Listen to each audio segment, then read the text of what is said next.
We live in very stressful times. Біз қазір шиеленіскен қиын заманда өмір сүріп жатырмыз. Және адамдар бізге үлкен үмітпен қарап отыр. Ал біз өзімізге үлкен үміт артамыз.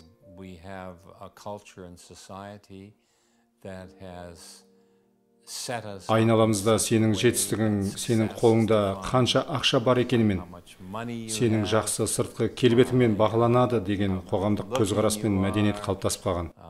by how many contacts and social media that Сондай-ақ you have. I mean, there бұл сенің контактілеріңнің, әлеуметтік желілердегі жазылушыларыңның көптігіне де байланысты болып жатады. causes stress and anxiety. Менің айтайын дегенім, қазіргі қоғамда адамды мазалайтын, стресс тудыратын аспекттер өте көп. Loved, everyone wants to be successful. Бәрі әйгілі, бәрі танымал болғысы A келеді, certain amount of бәрі жетістікке жеткісі келеді, бәрі өзін адамдардың жақсы көргенін қалайды. Бұл орайда адамда мазасыздықтың туындайтыны айқын. if it oversteps its Бірақ boundaries, if you find Егерде мазасыздық шектен шығатын болса, егерде сен таңертең оянғанда да мазасыздана бастайтын болсаң, that you және күні бойы солай жалғасатын болса, to sleep at night, you're тіпті ұйқыға жатар алдында да әбігерге түсіп алаңдайтын болсаң, that stress онда бұл стресс пен үрей шектен шығып бара жатыр деген сөз. and it needs Және саған мұны дереу тоқтату керек. and so let's examine Жалпы үрей деген не? is and Сен anxiety бәрі де жаман, мұның бәрі жақсылыққа келмейді деп ойлай бастаған кезде, осы үрей туындай бастайды. things aren't going to turn out well. Құрметті достар, осы YouTube арнаны дамытуға және жалпы қазақ тілді контенттердің дамуына қолдау көрсетемін. Үлес қосамын дейтін болсаңыздар, мына банктік карта нөміріне ақша аударымын жасауға болады. Толық ақпарат видеоның астындағы сипаттамада көрсетілген. Қолдау жасағандарыңыз үшін рахмет. And that's what anxiety is, and that's why you get Үрей деген осы. is, oh my Сенің God, мазаңның I'm кете never бастайтыны да going to сондықтан. get- oh my God, I'm never going to have a good relationship. Құдай-ау, мен ешқашан оңалмаймын. Құдайым-ау, бәрі менен теріс айналады енді. Мен мына дертінен ешқашан жазыла алмаспын. Менің ендігі өмірім қалай болады? Менің өмірлік мақсатым не болады? Шын мәнінде бұл өмірге деген сенімсіздікті білдіреді. Оған терең күмәнмен қарау дегенді білдіреді. That you're not going to ever have it all figured out. Сондықтан мұндай үрейді, I thought you were алаңдаушылықты supposed to have жеңудің it all бірден бір figured жолы out. No, ол you will ешқашан never have еш it all нәрсені figured out. анықтап түбіне жете There will алмайтыныңды always түсіну be керексің. uncertainty in your life. Сонда ол қалай болғаны? And that Сен бәрінде өзің түсініп білуге тиіспін деп ойлап жүрдің ғой. that there Бірақ is сен uncertainty еш еш нәрсені анықтап түбіне жете алмайсың. and that Сенің you make өміріңде decisions әрқашан in your белгісіздік, life екі ұштылық much болады. the way an artist does. Міне I бары mean, осы. an artist Өмірдің мәні guesses. осында. An artist Өмірдің goes- ағысы an artist белгісіз, to be сен барлығын creative, ешқашан you анықтап have біле to алмайсың. really, Өміріңдегі free шешімдерді yourself, де көп жағдайда суретші сияқты қабылдайсың. free yourself Менің айтайын дегенім, суретші болжайды, суретші шешім қабылдайды. Ал өнерпаз суретші болу үшін беймәлім бір аймаққа қадам жасап, қателіктерге жол бере алатын еркін адам болу керексің. Life doesn't have to be Дәл осылай біздің күнделікті өмірімізде де болып жатыр.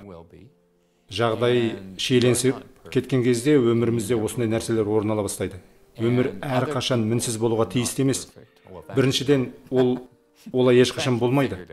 Сен өзіңде кіршіксіз, мінсіз емессің. Ешқашан ондай бола алмайсың да. Басқалар да мінсіз емес. Сен осыны біліп жүр. Сен мұны қазір өзің түсіндің. Ал өмірге сену үшін оған шынайы сенімділікпен қарау керек. Сен өмірден бір жақсы нәрсені күтіп жүретін болсаң, оның көп жағдайда шынымен де болатыны әрине қысық жағдай. Сондықтан егер де сен өз өміріңнің қандай жақсы екеніне, өзіңнің қандай жақсы адам екеніңе қатты сенетін болсаң, мен өзіме сенемін, мен өмірге сенемін, мен өмірге құштармын, мен өмірден рахат аламын деп айта алатын болсаң, бұл да алаңдауға, үрейге қарсы қолданатын дәрілердің бірі болып табылады. Неге осылай болады? Себебі саған көңілсіз деген сөз. Сен өмірден ешқандай рахат көріп жүрген жоқсың деген сөз. Бұл дегеніміз сен өз өзіңді жоғалтып алғансың. Сен өз ойларыңа батып кеткенсің. Үрей, алаңдаушылық қайдан шығады? Ол сенің санаңнан туындайды. Сен былай айтсаң болады. Мен не үшін алаңдайтынымды тіпті өзімді білмеймін деп. Әрине, сен өзіңнің не үшін алаңдайтыныңды білмейсің де. Себебі сенің бүкіл уақытыңның сол үрей мен алаңдаушылықпен өтіп жатқаны соншалықты. Тіпті бойыңа қандай үрейдің отырып алғанын өзің де білмейсің.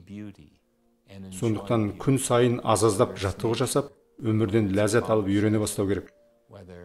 Бұл күні бойы көңілді болып күліп жүру керек деген сөз емес, жай ғана көңілдене білу керек.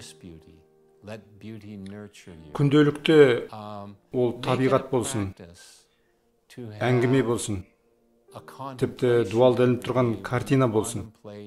Ондағы әдемілікті көріп, содан қанағат алуды дағдыға айналдыра білу керек. Көркемдікті байқап, онымен өзіңді қоректендіре білу керек. Сонымен қатар өзіңнің қандай көркем сипаттарың бар, солар туралы ойла.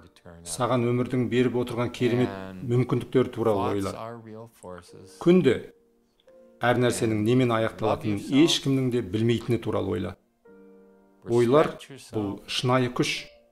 Егер де сен өзіңді жақсы көретін болсаң, өзіңді сыйлайтын болсаң, өзіңе сенетін болсаң, күнделікті жақсы жұмыстарды жасайтын болсаң, көңілденетін болсаң, творчестволық тұрғыдан қарай алатын болсаң, қанағаттанатын болсаң, менің айтайын дегенім, өмір бұл саяхат. Біле білсең, бұл сенің барып тоқтайтын жерің емес, барып тоқтайтын жер туралы ойлама. Әр күніңді жанды да мәнді қыл, және мұны дағдыға айналдыр. Шын мәнінде саған алаңдайтындай еш нәрсе жоқ.